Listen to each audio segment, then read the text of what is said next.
Hey y'all, and welcome back to another video of My Creative Life with Kelssweetie, where we read books and we make art.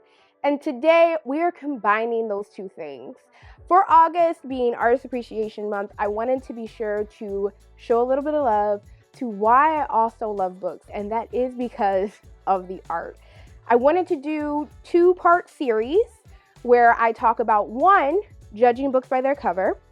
A lot of the literary fiction and a lot of even the horror that I got into was slowly because I love the covers and I just picked them up. And one thing I love about weird literary fiction and horror is that the covers can get weird and very creative and artistic and just thinking outside of the box. And I love that. And I think it's interesting because a lot of conversations happening right now with horror picking up so much popularity that publishers are taking more attention to designing these covers, which we absolutely love. But I also know there's people out there who feel like they don't longer look like their horror covers. And it's unfortunate that it's associated to have a horror cover with a cover that is just simply dark or looks a little under-designed or not at the same caliber as a lot of popular literary fiction type of novels. I think that there's been a training with the audience that those two things are synonymous, and they shouldn't be. So in my second part to this little series that I'm doing for August, I'll be talking more about that. But for today, I want to talk more about where I get a lot of creative ideas from. And surprisingly enough, that is children's books. I know that may seem weird, but I find a lot of creative inspiration from children's books, from picture books, especially vintage ones. I feel like picture books have the space to really experiment with what they're doing because there's no longer a lot of rules that we have with literary fiction where your interior has to be a certain way and you can't play with it because, well, this is for a literary audience. As opposed to when you're making something for children, you're trying to make sure that you have their attention. So you're worrying more about what the interiors are. Can we get away with doing half pages where one page is a full picture and then you flip it and it becomes another picture? I'll get into that in just a moment. Can we take a classic story such as Goldilocks and the Three Bears and turn it into something different so that the parents don't fall asleep? Which I'll get into that in a moment. And I feel like art within picture books are what really got me into reading when I was a kid and also got me into art. I learned how to draw from copying pictures in books, from copying comic books. So I really wanted to talk today a little bit about some of my favorites in this collection, both vintage books as well as newer books that have come out, both middle grade, comic books, picture books, all of that today to kind of really have people kind of look at children's books differently. I know this is a little different than my usual book videos, but I wanted to combine and really be honest with you about where I get a lot of my inspiration from and maybe inspire some of y'all to go to your thrift store and look in the children's book section because that is a majority of where I get my books from. So let's get into the intro. I hope you enjoy today's video and get something from it, and we'll talk more on the other side.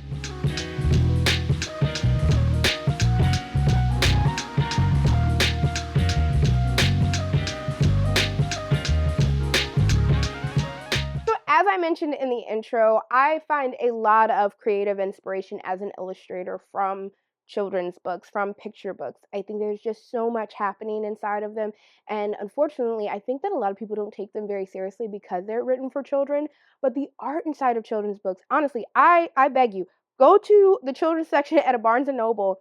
Go to your thrift store and go to the children's book section and look through some of those books and you will really find amazing pieces of art. I wanted to start off with an oldie, but also something that has a brand new spin to it, and that is my copy of Goldilocks and the Three Bears, but it is a modern tale. So this is by Stephen Warnachia, and this is a Goldilocks and Three Bears retelling, but it's from the perspective of the Three Bears being very much into mid-century modern furniture. So it's a lot of fun. The story essentially is the same, but you can see here, even in these little end papers, that it's all of these special mid-century modern design furniture and home decor, and it's wonderful because if you're into mid-century modern as a parent Or if you're like me and you're completely childless and like mid-century modern furniture, it's really fun to kind of see this get turned into an illustration book. Now, the story is exactly the same, except Goldilocks is uncomfortable in the Three Bears house because all of their furniture is modern. And if you know anything about modern furniture, while artistically wonderful, lovely, can't get enough of it, it is not comfortable. It is not at all comfortable. And so she is going through the house and she feels like all of these different chairs don't fit her, but they don't fit her because they're also uncomfortable. Like, why is this egg chair it's too soft? Why is it so soft? And then why is this chair for Papa Bear like large? Like, this feels weird, but large in a way that's hilarious because these are real things. It's not simply because she's small.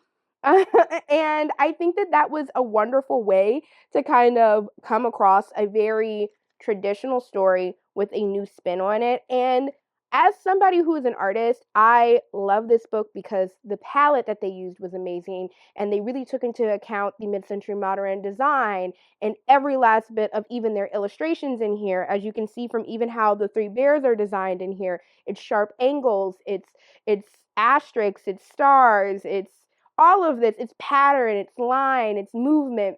This is a great example of how you can take a children's book and as an adult get plenty of inspiration from it. So that's why I wanted to start off with this one. I absolutely love this. I picked it up online because it was far too hard to try and find this. And I had a friend who had a copy of this, and I was like, oh, I know I want that. So I looked for it online. But a majority of what I'm going to show you, either I've picked up recently at like small book fairs, or I thrifted them. I cannot urge you enough that if you are into this idea, just go to your local thrift store and check out the kids section. Moving on, I think that I'm going to go back and forth between some vintage ones that a lot of us may know and some new ones to introduce to you all. A new one that I've discovered as well at the thrift store recently was Nikki at the Magic House. This is by Liev Baton. Apologies if I'm butchering that. This is a French children's book, and it's not in French, but it won the Bologna, I know I'm saying that wrong, Children's Book Fair prize. So I don't think that this is from the US, but I was shopping around in the thrift store and I found this issue. And one, Scotch tape your children's books, people.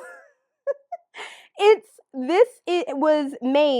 was published in 1993, and the cover is in the best condition ever because they Scotch taped it.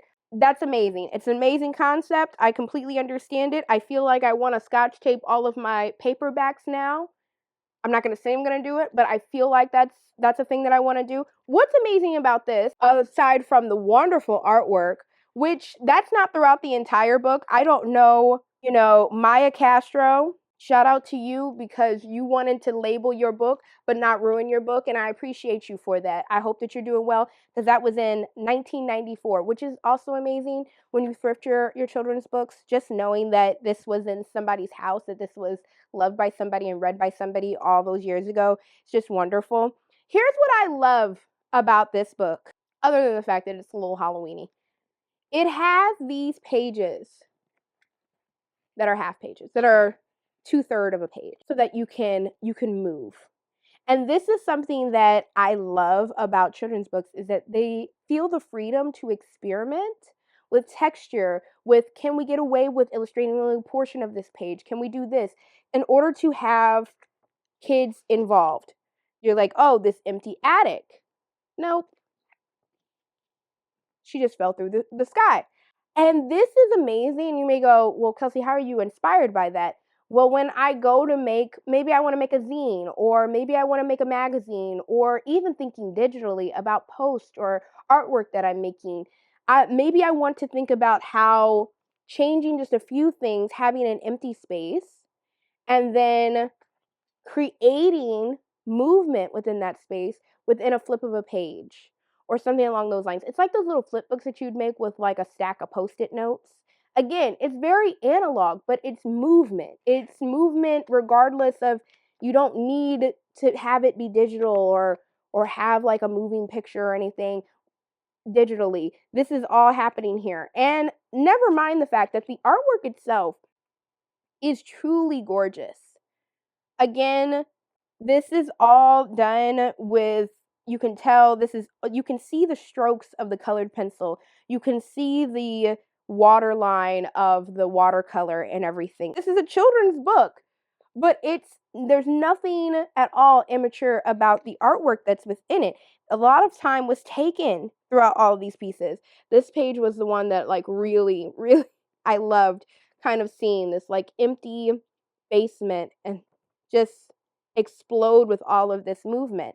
So again, this was a new one for me. I didn't grow up on this one, but I do know that I was really, really impressed with seeing this book and everything that it had to offer as far as the artwork within it and also the experimentation that they were doing. And it's just, again, another example of, I think that when I'm designing book covers, especially in an adult space, and I was talking to another illustrator recently about this, you start to get bogged down with the idea of what's going to hit a deadline, what's going to get approved, what are the rules, and we stop experimenting. And going into a space like a children's section, it kind of loosens you up. It's kind of like when people do figure drawings or something, like blind figure drawings, and they're just like, yes, it's supposed to be messy, but it's supposed to loosen me up. That is what I get from looking at books like this. Going into a vintage one that some of you may know and may have grown up on, Tar Beach by Faith Ringgold. This book was absolutely a part of my childhood. I know that it wasn't a part of everybody's, but as a millennial, a Black millennial, this book was absolutely read to me. And it's not until you get older that you realize Faith Ringgold was a hugely renowned artist. I even have the doll for this book. Actually, hold on a minute. I'm going to bring it out. So this is the doll that goes with the book. I got lucky enough to find this on eBay, but this is art. This is soft art. And I think that that's the thing, is that there's so much conversation around what's art and what's not and what's childish and what's not. When something like this can definitely be seen as art, is it because it's based on a children's book that it's not? And just because this is a children's book, is it not art anymore? I'd say no, because there's plenty of beautiful paintings within this entire work. And Faith Ringgold's work has been shown in multiple huge museums. But this is a lot of people's introduction to Faith Ringgold's work, and they were a child. They were absolutely a child. And you see down here at the bottom, you have this quilt work from collaging. This book came out, I mean, it was older even when I started reading it. Was 1991 when this book was released. And I think this is a great walk down memory lane, but see the texture and everything from her painting in the acrylics and using these pastels, and you can see that from the texture that's used and everything. It's not simply just, oh, I decided to draft something up. That's an actual paintbrush that's been scanned in order for this book to happen. And you can see that handiwork in there. That's wonderful. Never mind the fact that, of course, this is an inspiring tale about trying to just live amongst your means, trying to live amongst and imagine yourself amongst where your current situation is. And even this is from the Guggenheim, the original artwork that Faith Ringgold created that inspired the rest of this novel, and is from this cover. So, of course, this has plenty of awards. A lot of people know about this, but some people don't. And a lot of people may question, how does a children's book win something that's like a huge award or is artistic? Plenty of high-class fine artists make children's books because of the freedom that there is within them. And it's just beautiful. And as soon as I started really collecting children's books, I knew that I wanted to have this in my collection for sure. Speaking of texture and color and layering and everything, that's not just for any vintage books, that's also for new releases.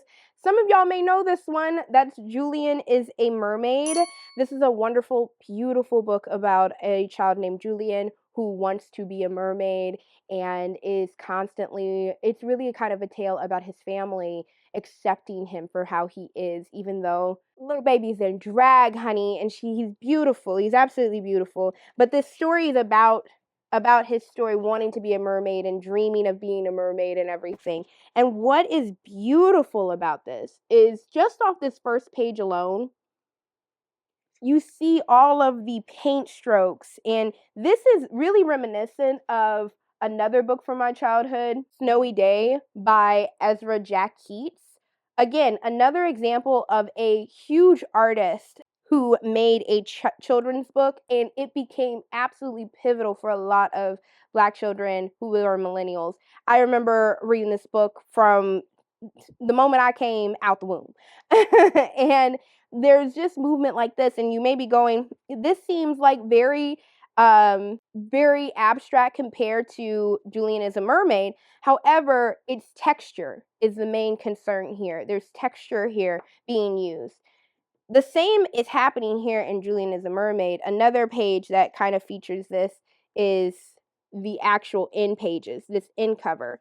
You can see here that this is layered on, that you have this layered effect from using this watercolor and going over top of the illustrated figures within here. And you can see even the layering in their faces, and this beautiful page where he's starting to imagine himself underwater and becoming a mermaid and one with the sea. It's absolutely gorgeous. And what I also love is that it's toned. So here's another thing, is that while we're constantly told commercially that we need a bright book that's full of just saturated color in order to grab a kid's attention, here Jessica Love actually sits here and goes, no, you don't need that. Actually, that's not a necessity. You can have these toned pieces, but also putting them next to other very color saturated pieces as well. And you don't have to let those things go in order to have a child actually think that this is a good piece of work. And also, again, you as an adult aren't going to think that. And then you have this wonderful end cover, which is in conversation with the front end cover that has all of those people who were in the pool now as mermaids. Again, it's just wonderful storytelling, and it's not immature, just for children. And I think that's beautiful. I think that's absolutely amazing. The other thing that I think is never talked about on adult literary fiction, when you have a hardcover and you have a dust jacket, and it's completely forgotten, they just put nothing on it for the dust jacket. For this, and I think that's for a lot of different children's books, because they assume this dust jacket is coming off because the kid is not going to take care of the dust jacket. You have to make sure that that book underneath is still really good, or else when it ends up on the shelf a year or so, from them touching it, from them reading it like they should be, it's going to have nothing on it, and they're not going to come back to it. So they don't skip over these type of details, and they definitely didn't here. It's arguably more beautiful than even the original dust jacket is, which is still absolutely gorgeous. Another one that's vintage for me, but may not be known to everybody, was the Stinky Cheese Man and Other Fairly Stupid Tales. This book is a fever dream, but also it's probably why me and my cousins happen to have a very dark sense of humor. I remember reading this and never seeing anything, having read anything like this. I would go to my cousin's house and pick it up immediately all the time, no matter how many times I read it. And it's because this interior was nothing like I had ever seen. The title page just simply said title page, and it had this chicken, the mother hen, constantly yelling throughout all of them. And you have upside down pages, and you have stamps of Surgeon General warning, which, why would that be on the bottom of an introduction to a children's book?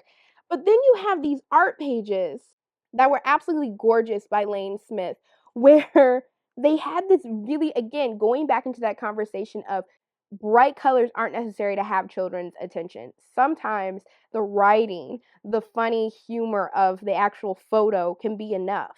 And that definitely was the case in this novel. So if you see, there's like page 12 is hitting Chicken Little in the head, and you're wondering, what does that have to do with anything? We'll get to that later in the book. And the book really goes through how all of these different classic tales are stupid, or they're interacting with one another throughout, and it's hilarious. You see here, you have all of them. And honestly, kind of looking at some of the photos, this is like kind of, if you end up being a dark child, some of this may be for this, because you look at their teeth and you look at the eyes, and there's something unsettling about it. But also, at the same time, as an adult, there's so much happening there that is absolutely to love. It's not simply, oh, everything's so cute. It's actually ugly. It's horrible. The table of contents falls out of nowhere onto everybody, which is amazing. You have this really unsettling picture of the princess and the pea. Why does she look like that? For some, they may go, that's horrible. And for the girls who get it, they get it. And it should have been kind of apparent to me then that I might be into darker stuff once I got older, especially with an image like this. You have this image over here, which is haunting, by the way. Like, that just seems really strange. But then you have here on the other side, they just simply left. They left out of the entire story frame, and Jack is trying to pull them back from Jack and the Beanstalk. Stuff like that was just adult humor. It didn't make children seem like they were stupid, like they could actually get the joke. And it was absolutely wonderful. But then you had interior pages like this page for Jack and the Beanstalk, where the actual type was completely squished, which I found out taking typography class is a complete no-no. But as a child reading this book, it was absolutely amazing. Same thing goes for this page, where it's just all pieced together because Jack's trying to figure out how to make this book still work. And it's taking everybody else's stories from all of this. This is a completely different book than I'd ever had before. And this was taking from the end cover because Jack's trying to end the book. Again, it's just hilarious. I think that it was a wonderful, wonderful book that might have been dark in some places, but it was humor that didn't treat kids like they were stupid. And because of that, it also, as an adult, I still read this and I go, this is still funny to me. It's not stupid. It's not immature necessarily, regardless of what the title may say. It actually is extremely interesting and still wonderful work to look at because there's so much experimentation with texture and design. And again, this was copywritten 1992. Again, wonderful things were coming out of the 90s where it was not taking things as seriously, as opposed to Snowy Day was, I mean, that's, when is that published? 1962. In the 90s, it was really a time to experiment with collaging and different types of strokes and textures and all of that, as you see in Tar Beach, as well as even in this book. Some others that I won't really go too far into, but wanted to share with you all just to have kind of a list going. Of course, there's Where the Wild Things Are, which I didn't really go too far into because I feel like a lot of people, of course, know this novel. But this is, again, working with texture, working with cross-hatching, all of that, while, again, using muted tones. I think that it's so smart seeing some of these books where they weren't using these oversaturated bright colors that we see in a lot of work today in order to get people's and kids' attentions. The Patchwork Quilt, another classic from my upbringing, where there was just a lot of use of watercolor being used within here and ink. Gorgeous, gorgeous photos within this. Looking into collaging, there was Martin's Big Words. This was illustrated by Brian Collier, and you have portions that are clearly painted, and it's a little worse for wear because I thrifted it. But you have these portions, oh, wait a second, that are painted, but then you have clear collaging. Those glass in the back are obviously from actual photos. But then you have this work here on the blazer where it's like that's also collage from maybe magazines or something along those lines. I remember this book growing up, and I still am impressed, amazing by the artwork that's featured within here, the collaging that's within here. Work like The Undefeated by Kwame Alexander and Kadir Nelson also play with that. However, they don't necessarily do so within the conversation of collaging, but in these pure white pages, but gorgeous, gorgeous portraits that have been painted. But then you have pieces like this that have been collaged together and are gorgeous.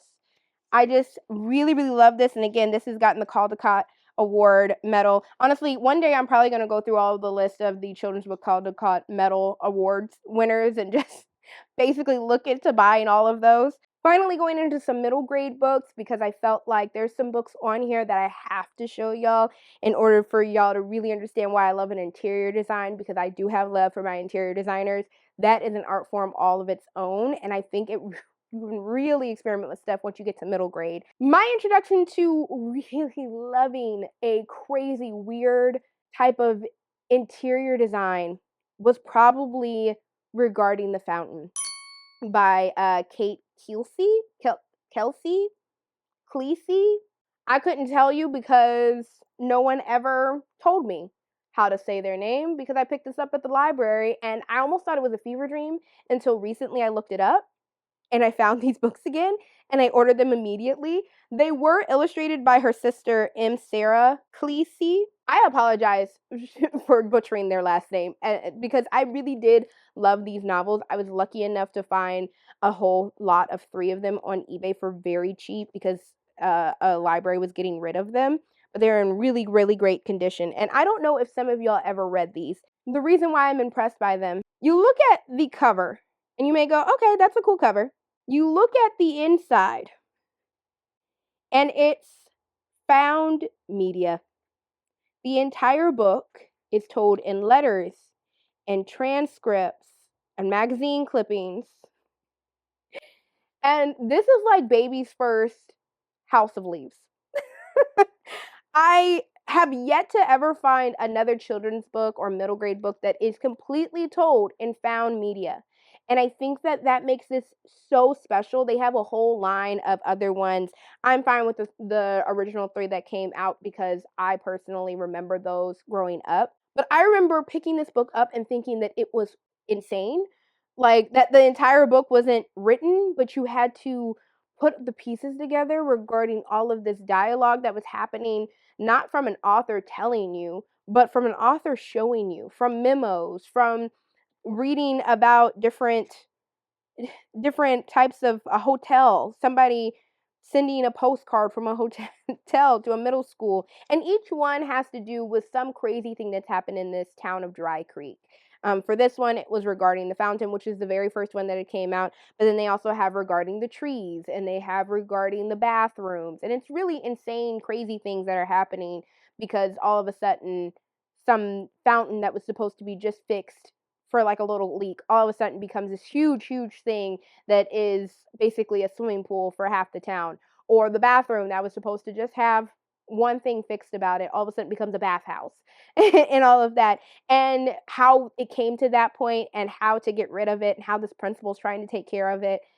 It's so much fun, and I think that a lot of people don't know about this book series, or maybe they do. I've just personally never run into anybody who's ever talked about these books, and they were such a huge part of why I love interiors now, why I love found media now, and that's why I'm kind of like, read this book if you're kind of like, yo, I want to have a creative idea in regards to that. I think going back to basics on some like children's books or something that still implement an idea that you want to incorporate into a more adult topic is still completely valid and wonderful and really get you back to basics on it. I still love these, and I'm honestly going to probably reread them because I really think that it would be a lot of fun to do it. Talking about interiors again, a book that was hugely responsible for my upbringing were the Amelia notebooks from American Girl, back when they used to publish books. Some of y'all may recognize these, but I found them at the thrift store, and it was a huge walk down memory lane, and I picked them up immediately. If you do not know, Amelia would have these regular composition notebooks and write about the people in her class, whether or not she was going on a trip, all of that. Amelia probably grew up to be a huge writer. I love Amelia. Her imagining herself. I think she's like 8 years old in these books, and I obsessed over these books. I think I had every single copy they had available. And now I'm like in this space where I'm like, oh, I want to get the rest of them. But if I feel like Amelia was the first junk journaler. I feel like junk journaling is in, and Amelia paved the way. But I also just love that this entire book is written in first person narration from her telling us about something that happened. But I also love that they even did this thing where in the back, where you would have the composition, have all these things, which was in a great detail as far as interior design is concerned.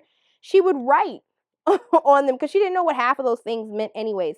And she would change it out every single one that came out. She would try something different. These were amazing and were a huge, huge part of my upbringing and growing up, and me like wanting to have a notebook myself and have a diary, which I did. I didn't keep it up. Now I cannot journal. But I do think that this was a huge part of why I love the idea of journaling and junk journaling and all of that. And I don't know, some of y'all may remember these, but they were a huge, huge part of my life. And again, even looking at the illustrations, you look at these and somebody had to draw that. This is watercolor. Still a lot of fun. And even the this type, somebody had to design that type and also had to have enough. They either had to illustrate this entire book, which I'm now thinking about now that I'm older. I'm like, this is either that somebody illustrated every single page and it's just simply pictures, or somebody designed a type that had enough varying letters that you could not tell that it was typed out. That's a lot. That's absolutely a lot. So much time and effort went into these books that are just notebook sized books. So absolutely love them. Can't talk about them enough. I'm so happy that I've started recollecting them. And again, I'm hitting the thrift store for these. Two more middle grade series that are well known amongst all of us, but I had to shout them out if I was going to do a video like this. First and foremost, Goosebumps. I had to, of course, talk about Goosebumps. One, I'm slowly building up my collection. Is it extremely hard? Yes, because I'm only getting them from thrift stores. I refuse to pay more than that because I'm not necessarily trying to make it a thing where I'm like only collecting Goosebumps. But I do love the vintage Goosebumps. One, because the bumps on the cover, they don't do that anymore. And I've asked people, why don't we do stuff like that anymore? It costs a lot of money. Money. But it costs a lot of money to do that. But one thing that I loved about these covers, other than the fact that they were painted, and it's still insane to me that something this amazing was painted. I actually have a piece from the illustrator, and I'm still waiting to put them up somewhere because I don't just want to throw it up anywhere. And it's been signed and it's wonderful. But these books were a part of all of our childhoods, especially if we're into horror now. But I still love them now because I don't feel like books do stuff like this anymore. These type of colors are recognizable. I mean, the branding, when you talk about branding, this is strong branding right here. I still cannot believe the work that came out of this. And the ones that are newer, they're so digital. They do not have the same feeling to them. They got rid of, the bumps, of course. They got rid of the typography of Goosebumps across the top. There was such strong branding when you bought a vintage Goosebumps novel. That was amazing. And if you even look at the colors that are used here, it's so 90s. It's the penultimate 90s color palette. It's high contrast. It's really like you want to put a black light on it type of thing. And that's extremely early 90s. And that's why I had to talk about the Goosebumps novels, of course. Another set of books that I am new to, but I have become a huge fan of, and that is Sweet Valley High. You may go, Kelsey, why would you like Sweet Valley High? I didn't know that these books were dark.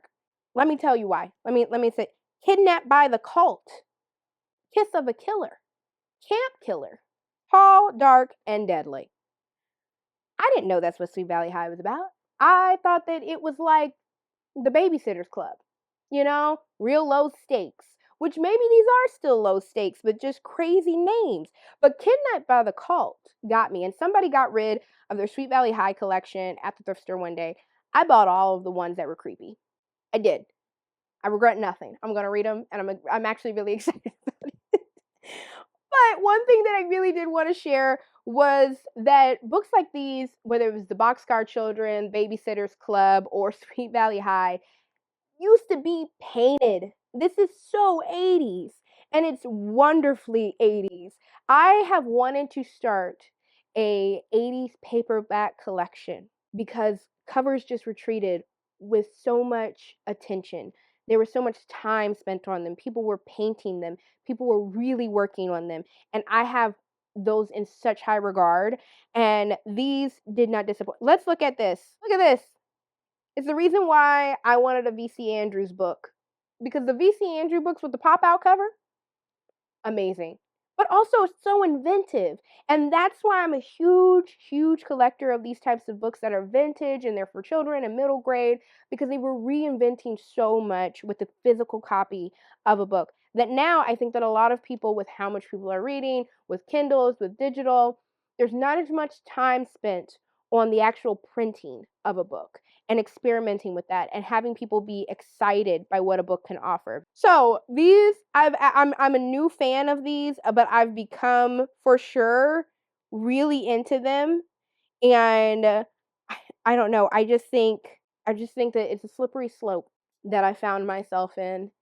And I have to tell myself you can only get them from thrift stores. You cannot get them, you can't start looking on eBay because it will be downhill and I have too much to already read. That is it for today's video, y'all. This has already been a pretty longer video than I was hoping for, but my next one, I swear I'll be a bit more conscientious. I just had so many books to share with y'all. And since I don't see really anything like this ever on BookTube or even in the art atmosphere, I wanted to really take my time in showing y'all my whole point about how children's books can be extremely, extremely inspirational. Even if you're not a book designer, if you're making physical work, if you're painting, if you're just also engineering something creatively, I think that it really gets you out of your comfort zone and to start thinking about things in a far bigger way. And I've found that since I've started really looking and finding these things, one, they cause so much joy finding these things and enjoying these things, but it's also caused me to be a better artist. When people are like, well, how did you engineer that type of thing? Breaking things down like it's just a simple craft project that you got in first grade again really makes you start thinking about things outside the box. Recently, I made some charm bracelets, but I didn't have all of the hardware for the charm. I just had some string and I had the beads and I had safety pins. And I put that together and I ended up making a charm bracelet. And some people are like, how did you think of that? And it's like, once you break something down into just being a simple craft project again, something that's low stakes, it's first grade, and you've just gotten glue and scissors, things can really open up on what you already have available and you don't need to go to Michael's again for something. You're in the thrift store and you start seeing things and you're like, that's kind of broken, but I could fix it with this that I have at home, and really get inventive with it. And I think that's because I'm kind of looking back at things like this and realizing sometimes it doesn't need to be that difficult. It doesn't need to be that overdone or anything like that. Just experimenting with these different things and also unlearning what you've already learned about what's professional or adult or impressive. I hope that you enjoyed today's video. I know that it was different and everything. Some of y'all will be like, okay, this is all right. Some of y'all may get a kick out of it. I don't know. But I hope that you could at least appreciate some of the things that I had to show y'all today. If you liked today's video, please subscribe down below. My next video, I swear, will be about adult fiction so that y'all out there who are reading adult lit will get something as far as my appreciation for those who are designing covers for adult lit, such as myself. But if you like any of today's video, please like it. And please let me know down below, what was a children's book that you loved as a kid? I would love to get some more suggestions on what other people really loved. What artistically, what do you remember? I mean, of course, there's always Rainbow Fish and The Hungry Caterpillar and things like that a lot of us grew up on, but I still would love to hear about it. Let me know down below. And thanks again, y'all, for watching. I'll see you on the next one. Bye.